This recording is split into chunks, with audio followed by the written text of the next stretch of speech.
Hi, I'm Dr. Marcia Sirota, and I'm inviting you to come and join me in my next online community event, where we'll be having a lively and meaningful group conversation about disconnecting from the workplace and dealing with burnout. The event will be held on Thursday, July 7th at 12:30 Eastern Time, and you can sign up at ruthlesscompassioninstitute.eventbrite.com. I look forward to seeing you and chatting with you then. Hi, I'm Dr. Marcia Sirota, and today I want to talk about the impact of inflation on our mental health and well-being. We've gone through a lot of difficult times in the last couple of years due to the global pandemic, and we were all thinking about the economy and the effect that the pandemic would have on it, but the reality is always different than the theory.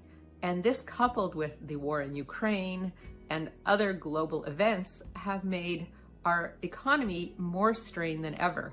We have reached a rate of inflation that we haven't seen in almost 40 years, and it appears to be getting worse over the next few months as well.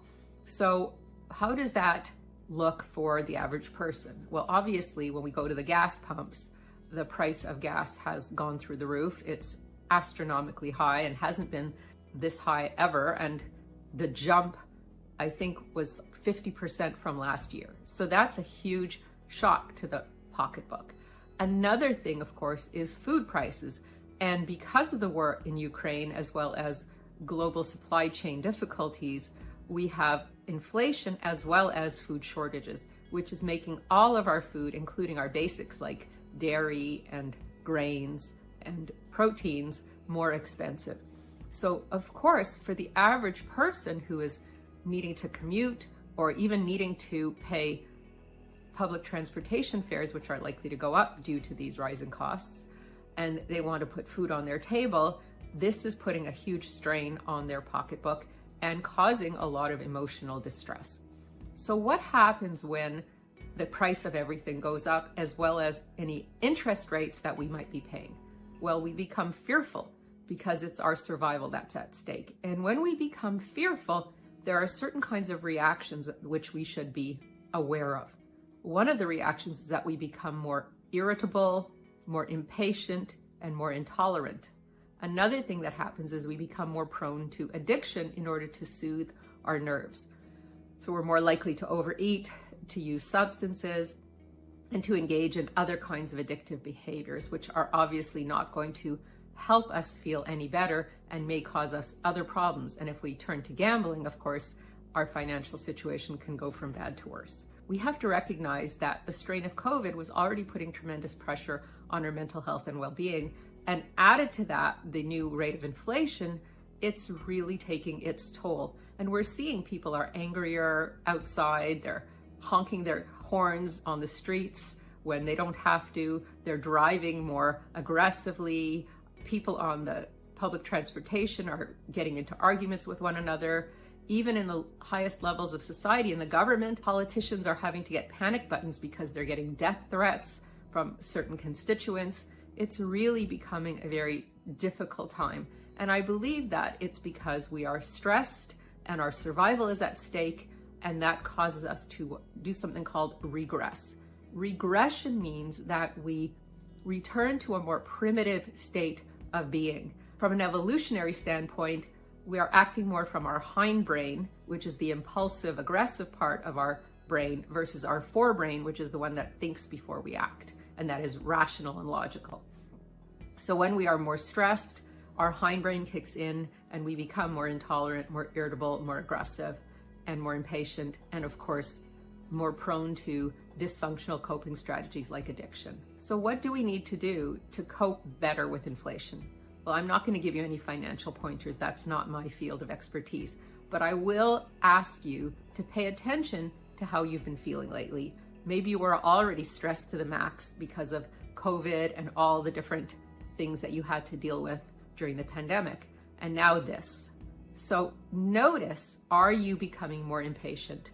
Are you more irritable and easy to anger? Are you losing your cool in your home or at work?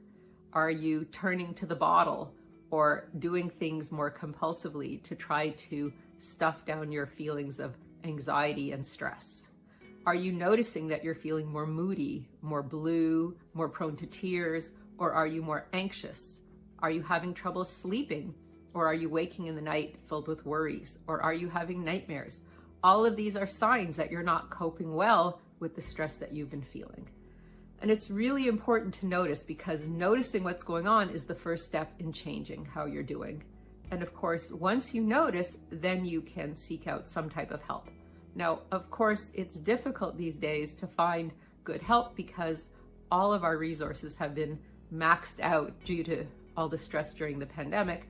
But even so, there are resources available. If you can't get a therapist to do individual therapy, perhaps you can do group therapy.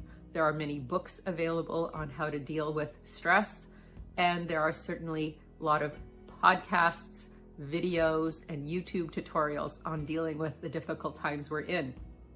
One of the things I think that could really help you cope with stress is taking some time to do some mindfulness meditation, just breathing in and breathing out.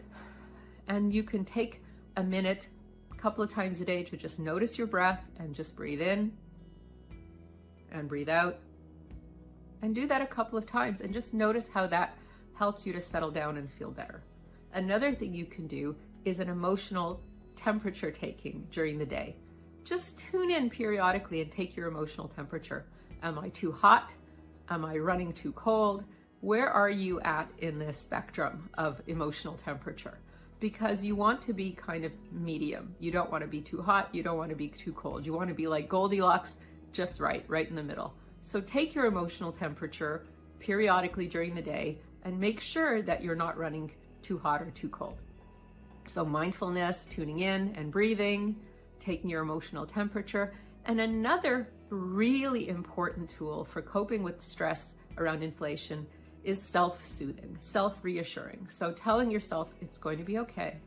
I'm going to figure it out. And if I can't figure it out on my own, I'm going to ask for help, and I'm going to get support in helping to find solutions to my problems, whether they're problems of financial nature or problems of a stress nature. You can always ask for help. So you can self-soothe and tell yourself it's going to be okay. Everything's going to work out. And if you can't figure out how to fix it yourself, it's perfectly acceptable to seek help in helping you sort it out with the experts or even with a friend or loved one. So 3 things, like I said, that you can do to cope with the stress of inflation right now is some mindful breathing, some emotional temperature taking, and some self-soothing. Because when we get really stressed, we can become so overwhelmed that then we do impulsive things or compulsive things, which only makes things worse. So if we're able to self-soothe and calm ourselves and go, it's going to be okay, I got this. And if I can't figure it out, I'm going to figure out who can help me figure it out. So these are 3 things that you can do to cope with the stress of inflation, which has piled on top of the stress of COVID, and which is really playing havoc with people's mental health these days. Please stay tuned for more talks about mental health and wellness. I'm Dr. Marcia Sirota. See you soon.